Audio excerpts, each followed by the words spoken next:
Raidījumā Krustpunktā izskan doma atteikties no ūdens skaitītāju verifikācijas. Tas tiek pasniegts kā uzlabojums patērētājiem, bet vai tas tiešām ir mūsu interesēs?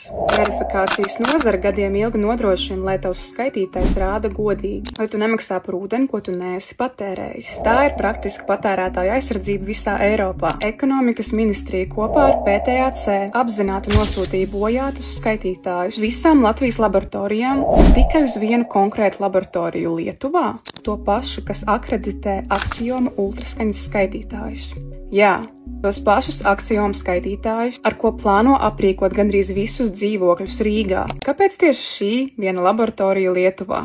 Tieši tā, kas certificē konkrētu ražotāju, kura produkciju tagad grasās masveidā iepirkt. Un vēl viena būtiska lieta. Visas Latvijas laboratorijas gadiem ilgi uzrauga LATAK, Ekonomikas ministrijas padotības iestāde. LATAK katru gadu veica pārbaudes, auditus, izsniedza certifikātus un apstiprināja, ka šīs laboratorijas strādā atbilstoši visiem standartiem, un kurā brīdī tās kļuva neatbilstošas.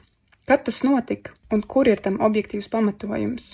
Un vēl, ne nozarei, ne sabiedrībai šie testa rezultāti nav parādīti. Kur tie ir? Kā zināt, ka testi bija patiesi un veikti godīgi? Sabiedrībai ir tiesības zināt. Un tad parādās risinājums. Ultraskaņas skaitītāji no Lietuvas. Tā